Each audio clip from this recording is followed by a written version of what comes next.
Hey, what's up guys, John here. Rising corporate bankruptcies and debt defaults are another headwind for the economy. According to S&P Global, more than 230 companies have filed for bankruptcy so far this year. What if I were to tell you that what we're walking into over the next 12 to 24 months is going to change everything that we know about commerce in this country? If you're a small business owner, you work for a business, you own a company, you have to pay attention to these chain of events that are unfolding. Because if you do, you'll be able to make smarter decisions to protect yourself and your family from a pretty crazy and uncertain world.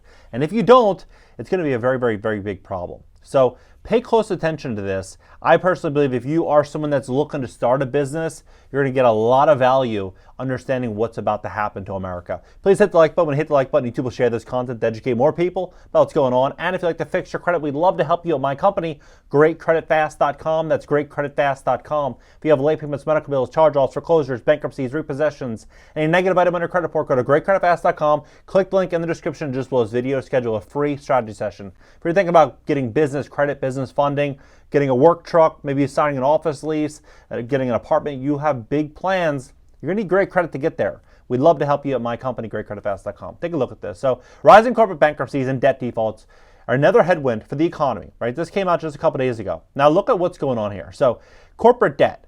Corporate debt, for those that don't know, when companies borrow funds such as debt, known as corporate debts are the debts borrowed by these companies, right, for business purposes.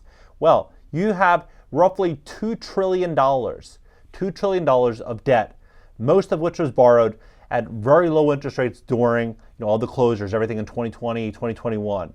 Well, they're going from an interest rate environment that was 0, 1, 2, 3% to now trying to refinance at today's rates. And when that kicks in, these companies would be forced to either close down or fire thousands of employees or close down offices or restructure or merge with other companies. It's going to change everything. I mean, look how big of a deal this is.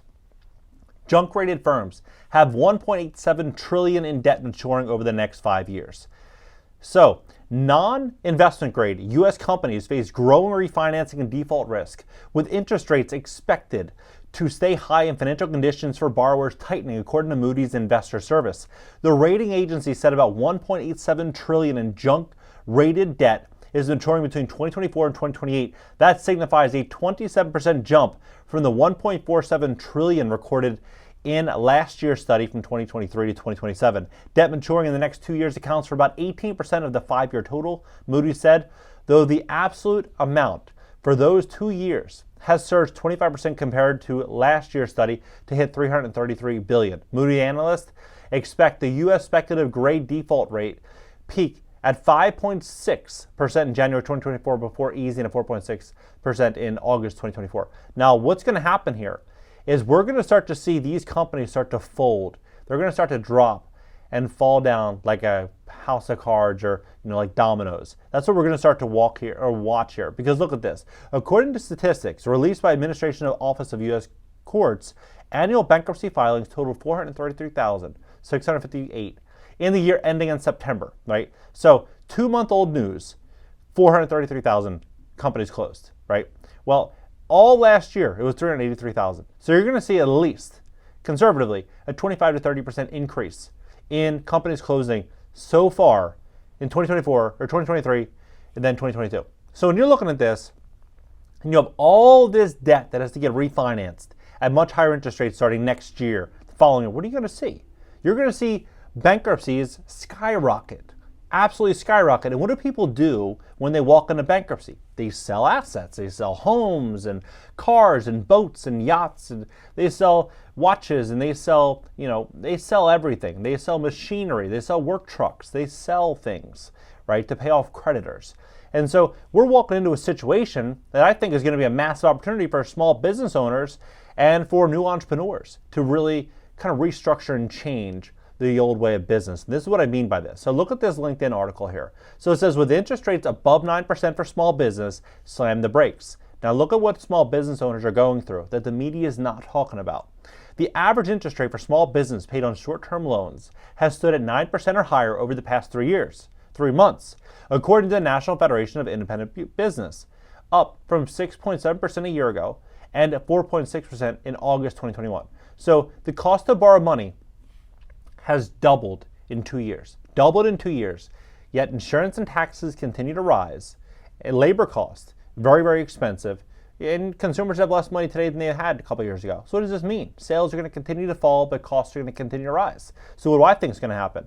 We're going to see large mergers and acquisitions, like company roll-ups are going to happen. Private equity firms are going to start buying up a ton of these small businesses, and you're going to see a lot of entrepreneurs. You know, people right now, maybe they're working a job, but they don't like that job. They're looking at some of these opportunities saying, you know what? I might be able to start this business. I love this business model, but we could take a modern approach. We could outsource some talent. We could integrate some type of, ChatGPT integration. We could do a variety of different things to try to reduce cost and to make the company a little bit more efficient, run better, with lower risk. Right? We're going to start seeing a lot of this happen over the next, call it year, 2 years, right? 2024, 2025, we're going to continue to see this, especially when you're looking at Jerome Powell saying that, he's given no indication of possible rate cuts. And, they put up, you'll hear stories, Bank of America saying they're going to pivot, or Chase Bank saying they're going to pivot in 2024. They said that in 2022. They were saying that in January and February, we're going to see a pivot. We're coming up on a year since those former claims. There's been no pivot. I don't think we're going to see a pivot in the short term. So what is this going to mean? It's going to mean a very, very big issue for a lot of these companies sitting on a ton of debt.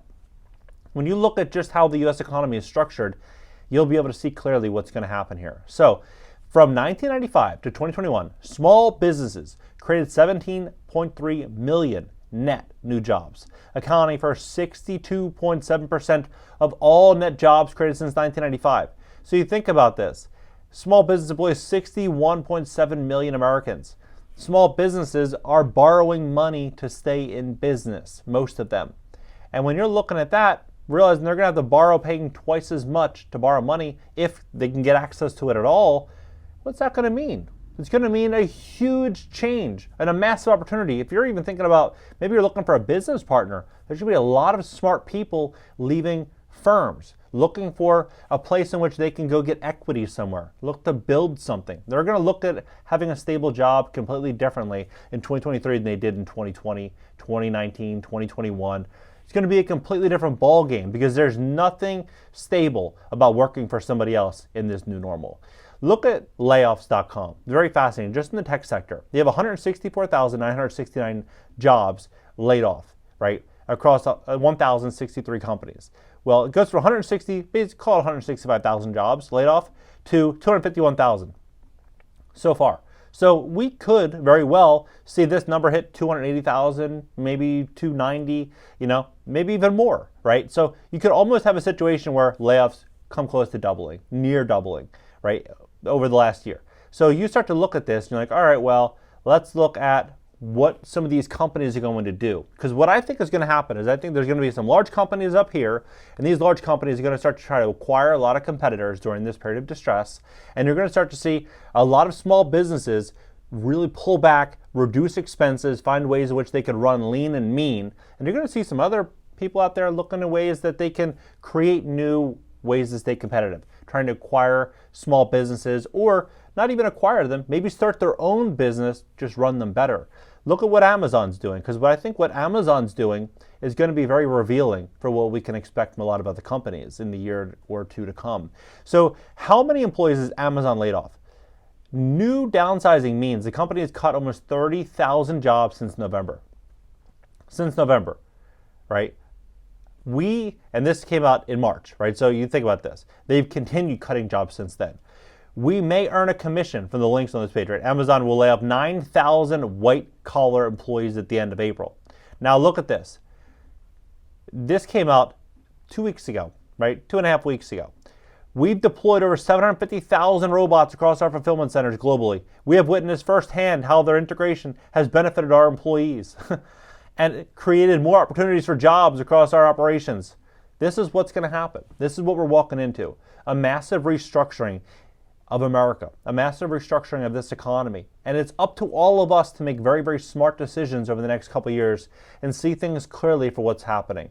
We're walking into a situation where the middle class is getting completely eroded, and there's a couple of years left to make some really, really smart decisions to position yourself to take advantage of this opportunity, because we have no real alternative. It's either you're going to make really, really smart decisions the next couple of years, position yourself and your family for this uncertain world, or ignore it, and then ultimately it's going to be like standing in quicksand. Things are just going to get harder and harder and harder to move. Now, what do you think about this? Drop below. I think we're going to see a massive opportunity. I'm going to definitely be working overtime over the next couple of years and getting around some really, really smart people and putting myself in a position to learn and grow. And I think you should do the same. Drop below. Let's have a conversation. And if you'd like to fix your credit to position yourself for what I think is going to be the greatest wealth transfer in American history, we'd love to help you at my company, GreatCreditFast.com. That's GreatCreditFast.com. If you have late payments, medical bills, charge-offs, foreclosures, bankruptcies, repossessions, any negative item on your credit report, go to GreatCreditFast.com. Click the link in the description just below this video. Schedule a free strategy session. Catch you in the next video.